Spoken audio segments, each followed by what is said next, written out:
우리가 읽은 본문의 말씀은요, 노아 시대 때 심판을 받은 사람들이 어떻게 살았는지를 보여주고 하나님이 왜 이들을 심판하셔야만 했는지, 그리고 심판하시겠다라는 경고로 이 본문의 말씀이 7절까지 이어집니다.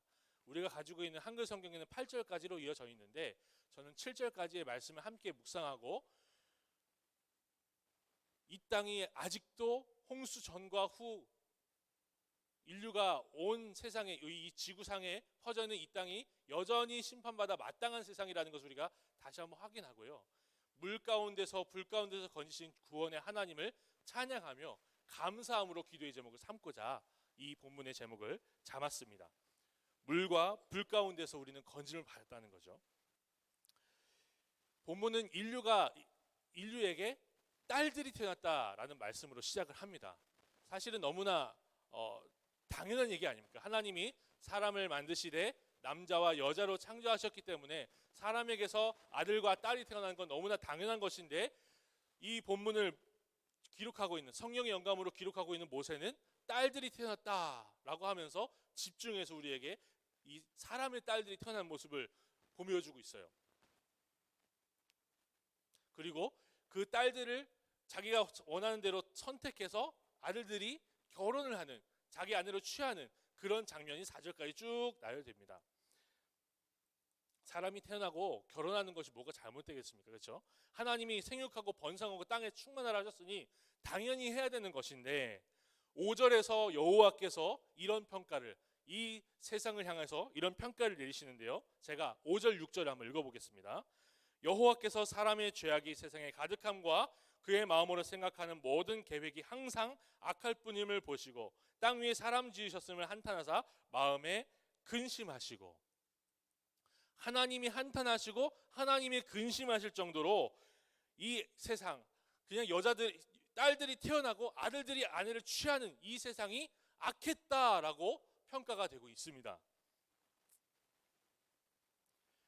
그리고 거룩하신 하나님은 그렇게 평가하신 이 악한 세상을, 그 악한 세상을 그냥 두지 않으시고 어떻게 하시죠? 홍수로 쓸어서 노아의 가족 빼고는 다 멸절시키십니다. 그 말씀이 7절에 등장하는데요, 우리 주님의 계획입니다. 제가 읽어보겠습니다. 7절 말씀입니다. 이르시되 내가 창조한 사람을 내가 지면에서 쓸어버리되 사람으로부터 가축과 기는 것과 공중의 새까지 그러하리니 이는 내가 그것들을 지었음을 한탄함이니라 하시니라. 한탄하신다, 근심하신다, 한탄하신다 라고 하시면서 하나님이 다 쓸어버릴 계획을 발표하시죠. 7절에.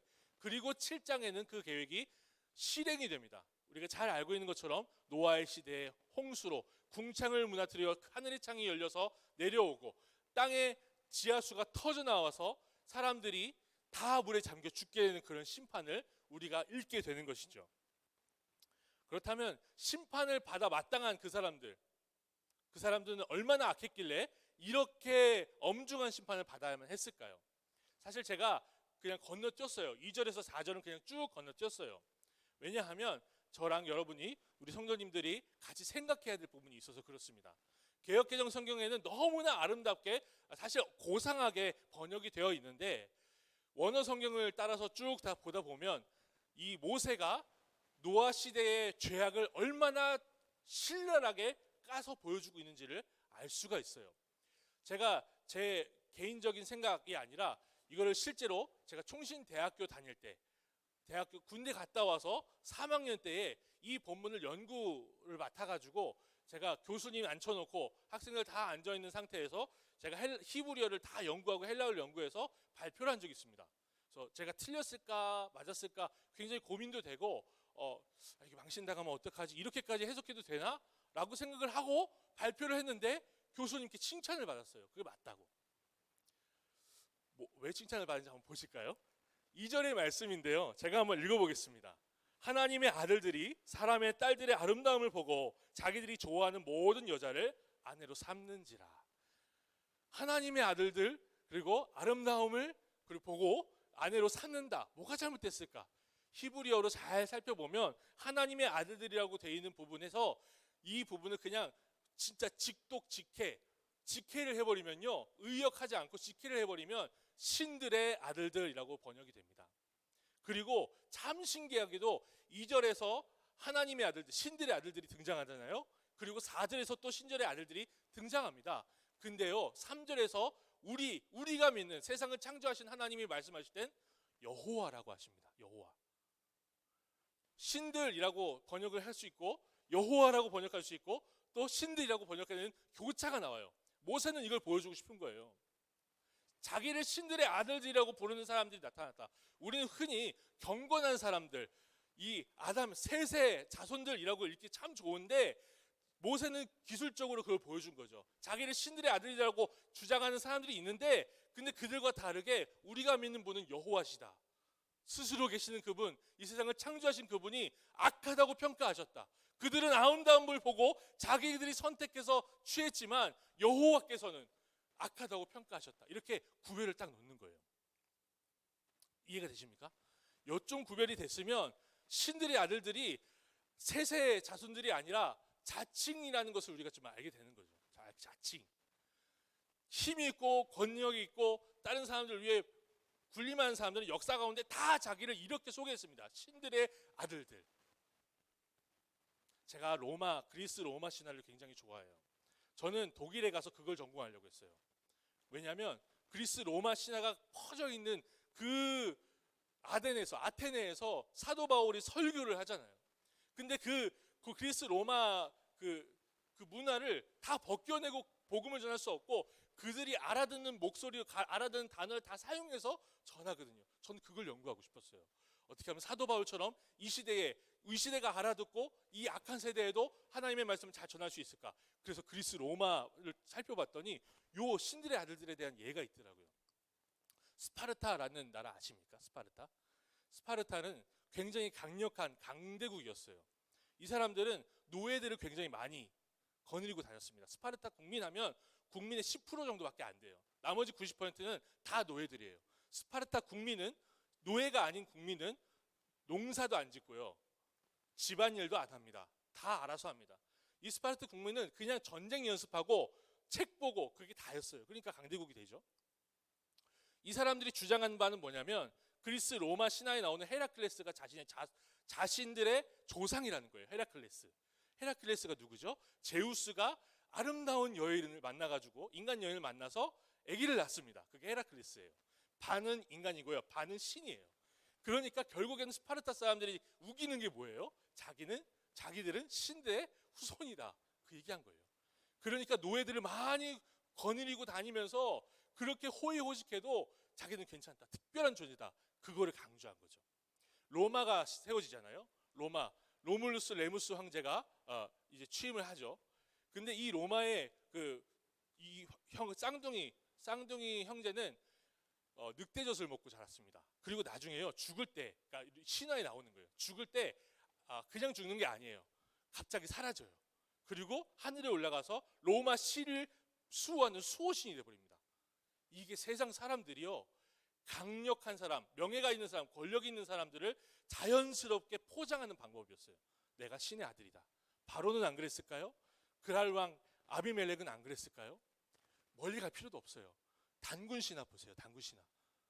아름다운 이 땅의 금수강산에 그쵸? 더는 안 부를게요. 아시잖아요? 하늘에서 내려온 사람이 곰하고 결혼해서 낳은 게 고조선의 왕이잖아요. 그렇죠? 특별한 존재, 내가 시민들, 백성들을 다스릴 수 있는 특별한 존재라는 걸 가리키기 위해서 역사 가운데 수많은 권세가들, 힘 있는 사람들은 자기 신들의 아들들이라고 불렀습니다. 여기도 똑같은 거죠. 이 사람들이 여자들의 아름다움, 2절에 너무나 아름답게 딸들의 아름다움이라고 했는데 이 아름다움이 토부입니다. 토부. 하나님이 보시기에 좋았더라 할 때 그 토부가 여기 아름다움으로 번역이 돼요. 근데 원어 성경을 자세히 보니까 아름다움이라고 번역도 될 수 있지만 성적인 매력이라고도 번역이 되더라고요. 그러니까 자기 자칭 신이라고 여기는, 자칭 신의 아들이라고 여기는 그런 힘 있고 권력 있고 능력 있는 사람들이 성적인 매력에 있는 아주 이쁜 여자들을 갖다가 아내로 삼았다. 이 동사도 라카흐, 그냥 취하다는 동사인데 그게 뭐냐면 빼앗다는 동사도 되더라고요. 빼앗았어요. 그냥 뺏어버린 겁니다. 2절이 그냥 그걸 다 보여준 거예요. 사람들이 그 딸들이 나니 너무나 당연한 하나님의 은혜고 복이고 창조의 질서인데, 근데 하나님의 아들들, 신들의 아들들이 여자들의 성적인 매력을 보고 자기가 원하는 사람, 선택한 사람을 빼앗았다. 이게 창세기 6장 1절과 2절의 원색적인 번역입니다. 우리말 성경에는 그렇게까지는 안 돼 있어요. 제가 이렇게 발표했더니 칭찬을 하시더라고요. 맞다고. 물론 교수님의 칭찬을 받아서가 아니라요, 제가 이 본문을 읽고 나서 이게 진짜 맞을까 하면서 창세기를 이렇게 봤어요.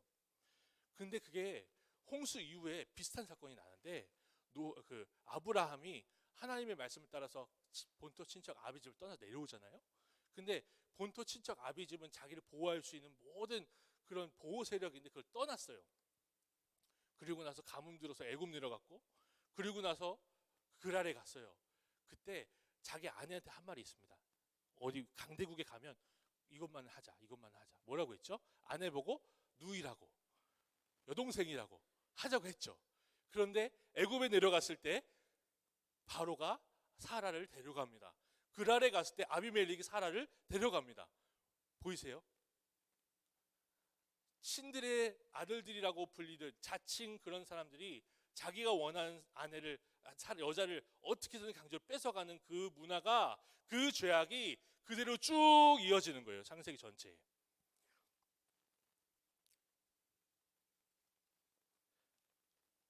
그들의 행동을 좀 살펴보면요, 자기가 원하는 대로 이렇게 빼어서 가잖아요.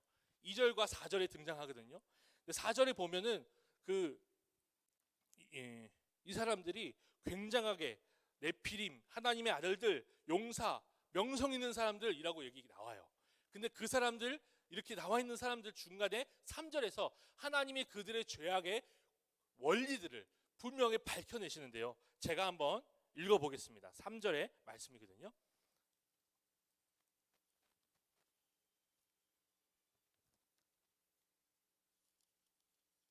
제가 성경책을 오늘 새로 사가지고 잘 안 펴져요. 죄송합니다. 6장 3절입니다.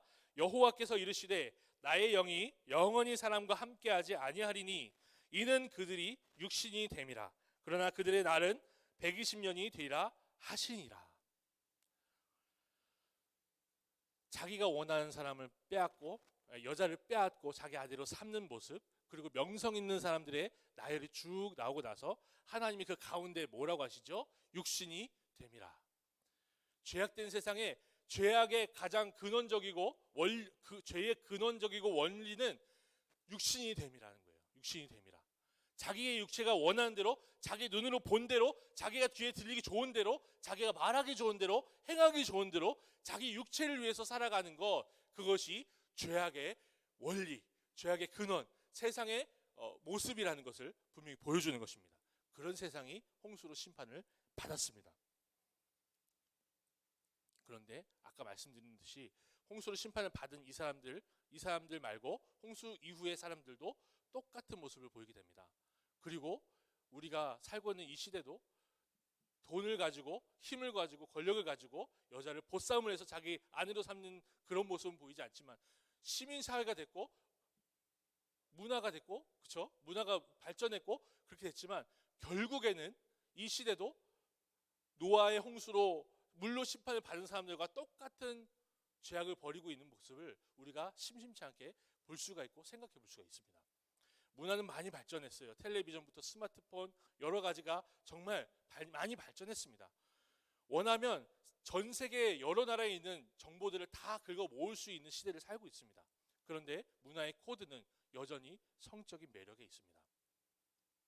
남자들은 예쁜 여자의 말만 듣고 대우를 해주고, 우리나라 최근 이제 10년 전에 제가 뉴스에서 본 거예요. 왜 여자들한테 압구정동에 가서 그렇게 성형수술을 받냐라고 이렇게 기자가 물어봤어요. 인터뷰를 했더니 회사에 갔는데 뽑아주질 않는다. 그리고 들어가면 예쁜 여자만 대우해준다. 그래서 성형수술 받는다는 거예요. 노아 시대 때랑 너무 똑같지 않습니까? 그렇죠? 자기 육체로 사는 시대. 육체가 원하는 대로 살아가고 자기가 원하는 대로 자기 육체를 따라서 살아가는 이 죄악된 시대는 노아 전이나 후나 현대까지도 다 똑같다는 것을 우리가 생각해 볼 수 있는 것입니다. 홍수로 심판을 받아 마땅한 인류의 모습은 그 인생 목적과 동기가 자기 자신의 육체를 위한 것이라는 것을 우리가 생각해 볼 수 있는 것이죠. 그리고 지금도 인류는 그렇게 살아갑니다. 그렇죠?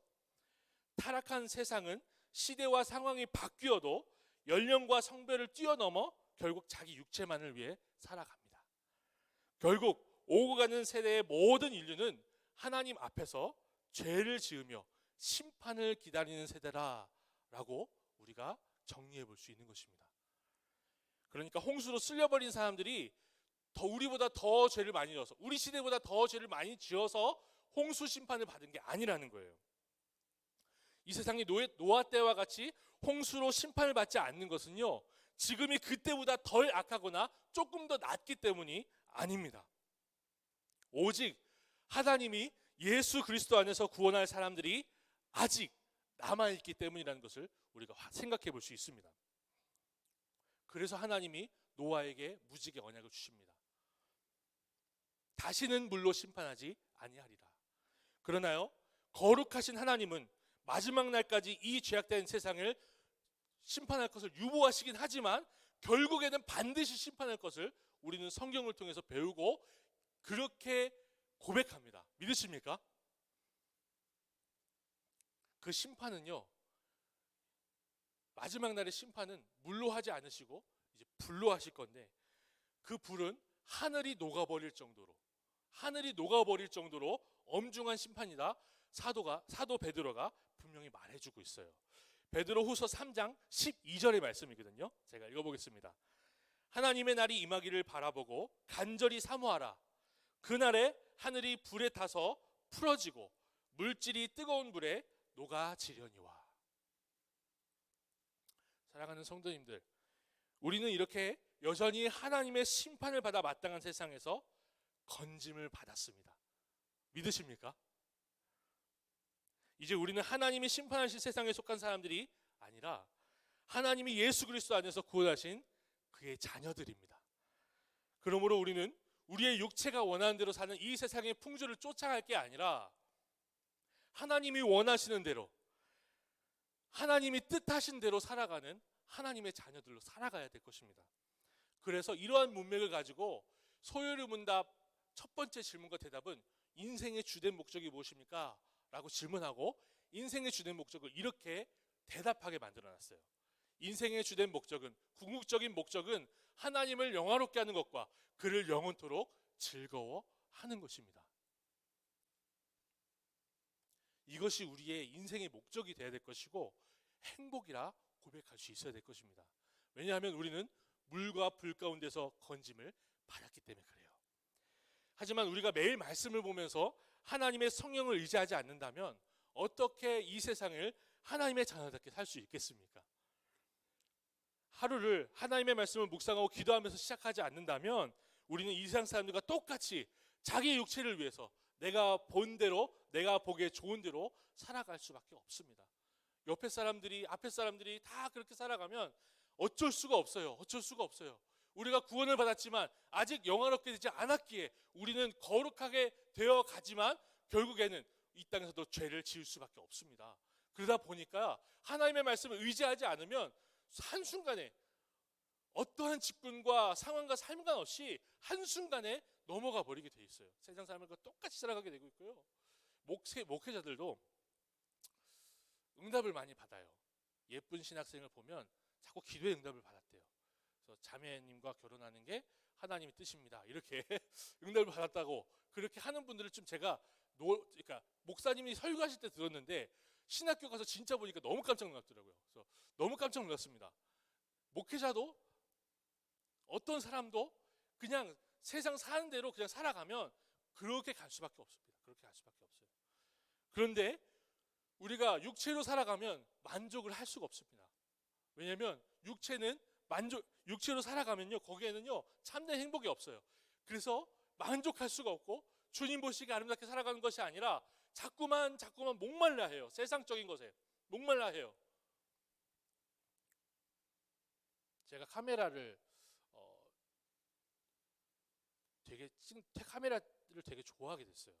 그래서 이렇게 디지털 카메라 이렇게 찍고 다니시잖아요. 제가 어렸을 때 너무 한 5살 이쯤 됐을 때 한강물이 넘친 적이 있습니다. 그래서 제가 노량진에 반지하에 살 때 한강물이 멈춰서 저를 찍었던 사진이란 사진, 제가 갖고 나왔던 장난감 다 떠내려간 적이 있었어요. 그래서 제가 어릴 적 사진이 별로 없습니다. 그래서 사진의 중요성에 대해서 잘 몰랐어요. 신혼여행을 가는데 결혼식 하기 전에 보통은 웨딩 촬영 하잖아요. 안 했습니다. 그런 거 뭐가 있냐, 필요 있냐. 핸드폰으로 셀카 찍었어요. 신혼여행 가서도 핸드폰으로 찍었어요. 애가 태어나고 나서도 계속 핸드폰으로 찍었어요. 그러다가 제가 기록의 소중함에 대해서 좀 알게 되고 철이 좀 든 거죠. 그렇게 알게 되고 카메라를 하기 시작하는데 제가 가지고 있는 카메라가 10만 원이 안 되는 카메라예요. 되게 옛날 거거든요. 한 10년 전 거예요. 이런 거 가지고 다니다 보니까 조금 더 비싼 거 계속 보게 되더라고요. 제 아내가 학원을 애들을 이렇게 지도를 하는데 애들을 찍어주면서 조금 더 잘 찍어줄 수 있을까? 잘 찍어줄 수 있을까? 하다가 자꾸 이렇게 돈이 올라가요. 좀 더 비싼 게 있었으면 좋겠다. 이런 생각을 쭉 하다가 어제 제가 아내 학원에 가가지고서는 애들을 좀 찍어주다가 시간이 남아서 성경책을 레위기를 쭉 읽어봤어요. 제가 목회자인데 가방에 성경책은 없고 카메라만 2-3대씩 들고 있는 거예요. 시간만 남으면 사진을 편집하고 있는 거예요. 그러다가 정신 나갔구나. 정신을 차려야겠다. 그리고 제가 성경책을 하나 다시 산 겁니다. 다 찢어져가지고 그런데 그냥 핸드폰으로 보면 되지 했는데 그게 아니다. 그냥 들고 다니면서 정말 시나부를 읽어야겠다. 하나님 말씀 사랑하고 시나부를 읽어야겠다. 카메라에 뭐 필름을 사고 싶고 뭐 플래시를 사고 싶고 렌즈를 한번 사보고 싶고 그 생각하지 말고 성경 찾아봐요. 그 생각을 하면서 제가 그 말씀에 적용을 했습니다. 며칠 동안 아팠어요. 수련회가 일주일 내내 있었거든요. 둘째 주에 습세했죠. 그 다음 주 월화수 교역자 수련회 갔다 왔죠. 금토 중고등부 교사 수련회를 했는데 가가지고 새벽 3시까지 선생님들하고 회의했습니다. 그리고 나서 병이 난 거예요. 설까지 버텼어요. 월요일부터 병이 나는데 막 열이 막 오르는 거예요. 우한폐렴 아닙니다. 신종 코로나 아니에요. 막 열이 막 여기까지 막 올라오고 죽겠는 거예요. 막 새벽 5시까지 설세했습니다. 설사를 10대 번 했던 것 같아요. 죽겠는 거예요. 그러다가 홍삼을 먹어야 되나 뭘 먹어야 되나 하다가 어제 성경을 보면서 제가 깨달았어요. 내가 하나님의 말씀을 먹어야 살겠구나. 사랑하는 성도님들, 홍삼보다 중요한 거, 홍삼보다 힘이 나는 거, 세상에 어떤 부귀와 영어로도 위로를 받을 수 없지만 주의 말씀이면 홍삼보다 힘이 나고 어떤 위로로도 위로할 수 없는 그 위로가 우리에게 있을 줄 믿습니다. 각자의 삶에 한번 적용해 보시길 바라요. 이 세상은 우리가 읽은 6장 1절부터 7절의 말씀이 그대로 반복이 되는, 역사 가운데도 반복되고 생활 가운데도 반복되고 계속해서 눈에 원하는 대로 여자들을 취하고 강제로 취하고 그런 모습으로 쭉 갑니다. 하나님이 악하다 평가하시는 그런 삶을 우리가 살고 있습니다. 그런 세상을 살고 있습니다. 그런데 우리의 소망, 우리 주님이 물 가운데 건지시고 불 가운데 건지셔서 구원하셨으니 우리가 우리의 소망으로 주의 말씀을 붙들고 하루하루를 정말 주님 앞에 바르게 살아가며 주를 가까이 함이 나의 힘이고 기쁨이고 능력이다 고백할 수 있는 하루하루를 살아갈 수 있는 우리 모든 성도님들, 그런 복이 있는 성도님들 되시길 바랍니다. 제가 이 말씀을 쭉 읽다가 이렇게 묵상을 하다가 사실 두서없이 제가 원고 설교를 하는데 이 원고를 제가 사실은 설교하기 전에 3-4번씩 읽어요. 소리 내가지고 막 줄쳐가면서 읽어요. 근데 오늘은 제가 그렇게 하지 않고 성경을 읽었습니다. 죄송합니다. 원고를 이렇게 잘 읽었어야 되는데 두서없어서 정말 죄송해요. 성경을 읽다 깜짝 놀랐네요. 제가 원래 안 그랬거든요. 딱 성경 한 구절이나 사건을 보면 성경이 파파파파팍 또 떠올랐어요. 고등학교 2학년 때, 3학년 때 그냥 막 그 성경 몇 장 몇 절인지도 다 떠올랐어요. 근데 제가 이제 지금은 너무나 세상적이 된 것 같은데 성경보다 깜짝 놀랐습니다. 베드로서 3장 제가 인용하려고 봤던 그 말씀이 이 노아의 홍수 말씀을 갖다가 잘 해석해서 풀어서 우리에게 가르치고 있더라고요. 제가 베드로후서 3장을 한번 읽어드리고 결론으로 마치겠습니다. 혹시 가능하시면 같이 읽으시면 좋겠어요. 베드로후서 3장입니다.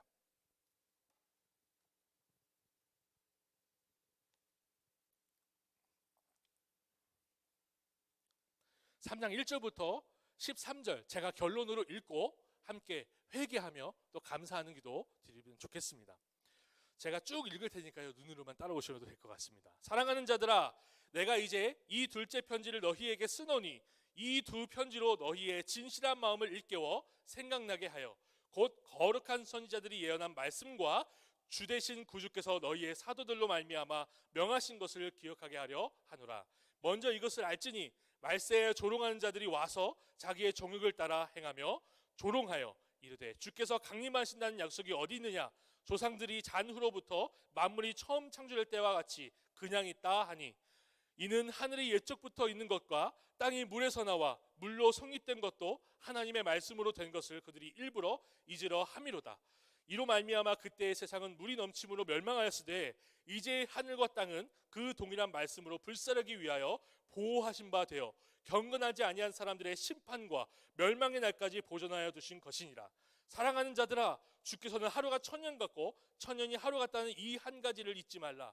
주의 약속은 어떤 이들이 더디다고 생각하는 것 같이 더딘 것이 아니라 오직 주께서는 너희를 대하여 오래 참으사 아무도 멸망하지 아니하고 다 회개하기에 이르기를 원하시느니라. 그러나 주의 날이 도둑같이 오리니 그날에는 하늘이 큰 소리로 떠나가고 물질이 뜨거운 불에 풀어지고 땅과 그 중에 있는 모든 일이 드러나리로다. 이 모든 것이 이렇게 풀어지르니 너희가 어떠한 사람이 되어야 마땅하냐? 거룩한 행실과 건건함으로 하나님의 날이 임하기를 바라보고 간절히 사모하라. 그날에 하늘이 불에 타서 풀어지고 물질이 뜨거운 불에 녹아지려니와 우리는 그의 약속대로 의가 있는 곳인 새 하늘과 새 땅을 바라보도다. 이 땅이 이대로 계속해서 흘러가지만은 않을 것입니다. 마지막 날 분명히 옵니다. 거룩한 행실과 경건함으로 주의 오실 날을 기다리시는 우리가 되도록 감사하며 또 회개하며 들으신 말씀을 붙들고 기도하겠습니다.